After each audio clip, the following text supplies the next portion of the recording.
So on the Friday night teachings on the foundation of Buddhist practice, we've been talking about karma and current ethical issues. And one issue that I think is not on the list is the use of social media. And maybe that's one area that many of us, at least myself, have been blindsided about, including maybe even the creators of social media platforms themselves. Because for sure, I would never have imagined that, what seemed like just a fun way to keep in touch with people would become a force that not only influences what people buy, but now has become a way to drive social movements or can even be manipulated to spread misinformation, bigotry, recruit terrorists. And for sure, I would never have imagined that public policy announcements would be made on Twitter.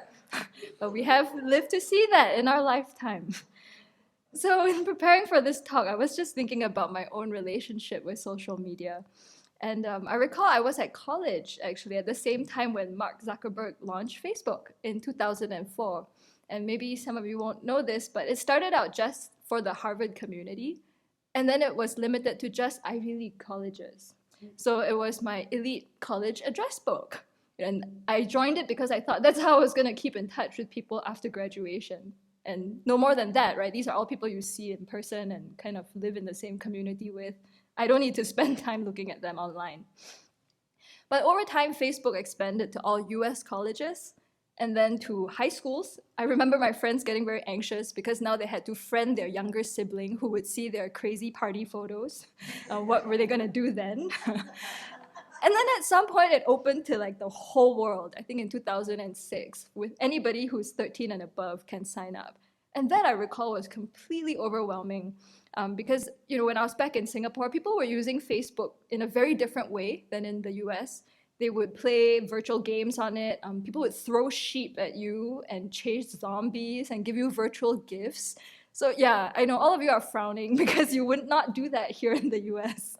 So it became like a whole different animal in different countries. And when I started teaching, my students joined Facebook. Although they quickly unfriended me because I would message them saying, "Where were you today? And I don't have your homework." They're like, I don't want to friend my teacher on Facebook.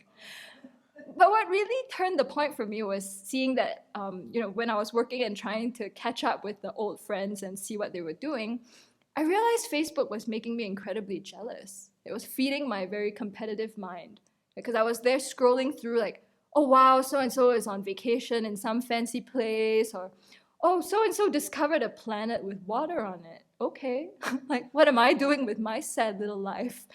And then I thought, this is not how I want to connect with people I care about. Sitting there scrolling through some screen, I checked my address book and I thought, everybody who I want to contact, I can call or email. I don't need to keep up with people like this. So in 2008, I did the unthinkable and I closed my Facebook account. I didn't die. Nothing bad happened. I was not yet a nun. My social life did not collapse. I still had friends. I experienced zero mental or physical suffering, and I had more time to talk to people. I'm just putting that out there as a possibility that you can explore.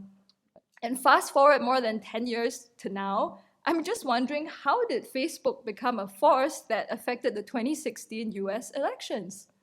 That to me is like inconceivable. So I spent a little bit of time poking around Google, and I found some articles that I thought were quite amazing to me. Maybe all of you already know this, but did you know that in the weeks before US election day in 2016, more than 100 websites that were pumping out fake news supporting Donald Trump were all coming out of a small town in Macedonia. Macedonia. So this phenomenon of young people making money off web advertising is nothing new in this town called Velez. I don't know if I'm pronouncing it right. And apparently it was one of the most successful of these, I don't know if you can actually call them entrepreneurs, started building websites in the 2000s that were catered to American readers, right? So about things like cars, celebrities, health foods, finding things on the web and kind of reposting them and repackaging them with headlines that would get attention.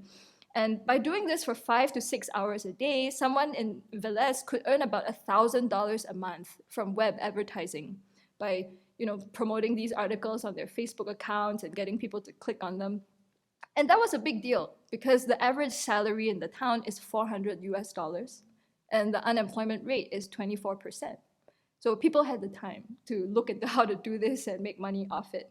And the most successful of these people who started making these websites early on eventually became coaches who would run courses for other young people, showing them how to build similar websites and how to use Facebook and other social media to, drive views to their webpage. So from what I can gather, what this work involves basically is to find articles on the web that people think will appeal to American readers, right? Repost them with new images so you're not plagiarizing, or tweak the text, make new headlines that you think will get clicks. And they would buy fake Facebook accounts to join groups where they think these articles might be popular and share them there. Yeah, so the more shares you get, then the more clicks on the ads, and then you earn money from advertising. So what kind of news sells? Well, no, they found close to the election that news about Donald Trump was like the fastest way to make money. Sensationalist news that has, kind of crazy headlines, and unfortunately bigotry as well. So, it seems so complicated when I read about it, but basically people are just using lies, divisive speech, and harsh speech to make money. One article I read said that between August and November, someone named Boris, not his real name, earned $16,000 off 2 pro-Trump websites. So just churning out fake news related to Trump with some crazy headline and sending it out to these Facebook groups that he was part of, maybe not even through a real account, account with a real person behind it. And people would share it and go into his website and click on ads and things, and that's how he made money. The funny thing is, he said he experimented with fake news about Bernie Sanders, but it didn't take off because Bernie Sanders supporters are among the smartest people I've seen. They wanted to make sure things were verified before they clicked on them. Imagine that. The curious thing, though, in this article is that this Boris says he can't imagine that his actions might have had an impact on getting Trump elected. Yeah, many of the people interviewed apparently say, if people want to believe what they believe, then it's their own business, yeah? So it's really curious where you think that you can spread lies around the entire world, make money off it, and that there are no consequences. There was also an article about a woman who worked for someone who ran such a site. So apparently it got so big where they would hire staff, and every morning she would open a spreadsheet sending her links to articles that she could read and repost. And many of them were derogatory articles about Muslims, so a lot of horrible, hateful articles. And she just did it like a job, right? Turn off your brain, copy, paste, and she made money that way from her own living room. And the BBC reporter asked her, if she actually believed what she posted. And she responded that her own political views were the opposite of the views espoused by the website she worked on. So the reporter asked her, do you think there's any chance that the people who originally wrote those hateful stories believe what they were writing? And she said, no. To even make up an article like this, you have to be very aware of what you are writing. This can't come out of stupidity. I don't think they believe in the stories they're writing. They know it is fake news. They know they are producing a lie. How delusional do you have to be to think that this is real? Just the way the mind works in this situation is, boggling. But this just got me thinking, what is the karmic effect of creating and sharing viral fake news? Literally, the lie that you send out is amplified throughout the entire world, many times, right? Whether or not you intended for it to be sent out, as in whether or not you intended to deceive, there is an effect, right? Many people believe this news, and it affected how they voted. It affected what they believe still today about different groups of people. Yeah, there must be a karmic effect. Yeah, we've heard about that on this past Friday's teachings. It also made me think a lot about what I guess in science you call the butterfly effect, right? Where a teenager posting fake news in Macedonia can contribute to social upheaval in the US. I mean, that is the incredible complexity of dependent arising, showing how it functions. And I really think today we need to think about what these social media companies are responsible for. now that people are finding ways to manipulate it as a tool to make money, to spread misinformation, to share terrorist propaganda or just plain old propaganda, and even pornography, right? Who is regulating and what are the boundaries? And also it made me think, what did we do in the past to be experiencing the results of rampant fake news? So what can we do? At the Abbey, we actually took a social media workshop. I mean, the publicity team, we did a social media workshop with a reporter named Tracy Simmons, who's good friends with us. She works for the religious news service. She started Spokane Faith and Values that reports on religious news. And in the workshop, she told us that now 90% of consumers trust peer recommendations, not ads. Right? So that's why a lot of social media advertising is happening. And she said that in 2016, it was found that 6 in 10 people share links without reading them. So, you trust the things your friends send you, but you don't read them yourself before sharing them, and then your friends trust you. It's like this weird, terrible cycle going on. So maybe it's as simple as thinking twice before you hit share. That might be the first step. Actually read what you're gonna send, and vetting news sources. Right? So even when I was reading these news articles about this phenomenon of Macedonia's fake news industry, I also found another report that was published by the Organized Crime and Corruption Reporting Project that claims that it was not a bunch of apolitical teenagers who started posting fake news spontaneously. Apparently, there was a well-known media attorney who worked with 2 high-profile American partners to create a campaign of misinformation. And so I think increasingly we're seeing governments or private actors are getting involved. And there was an article too about how do not call them troll farms. Troll farms apparently are like a whole group of people whose job is just to spread misinformation online in this way. And this article was saying this is a deliberately thought out campaign that has clear political goals. I've read too that in the Philippines, and I don't know if it's Malaysia too, where even the ruling party, bought fake Facebook accounts apparently and used them to send out political messages in support of their own party, something like that. So, political bodies are getting involved.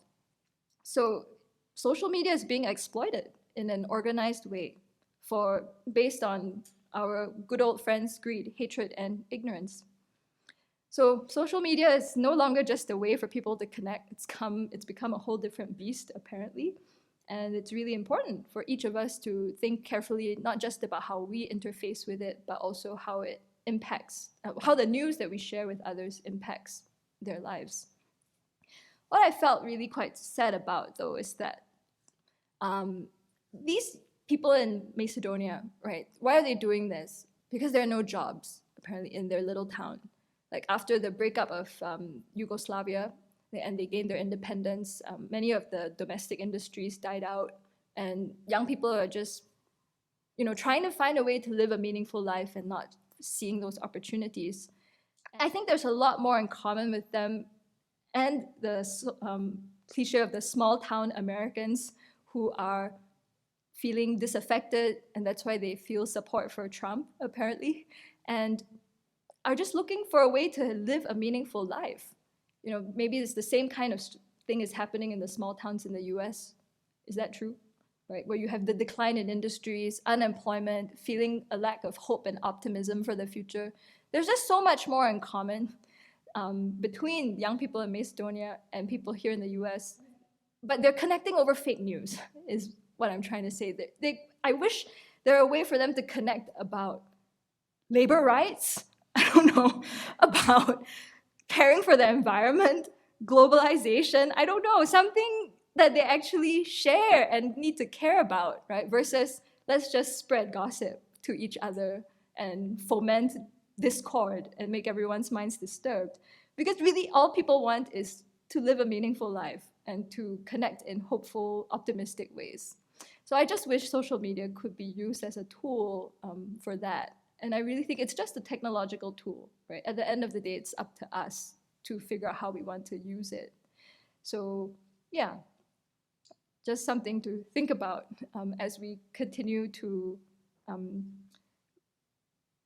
receive tweets and likes and whatever it is that people do. Facebook, as you continue to scroll through your Facebook feed, let's think about how we can use our social media as a force for good instead of destruction in the world.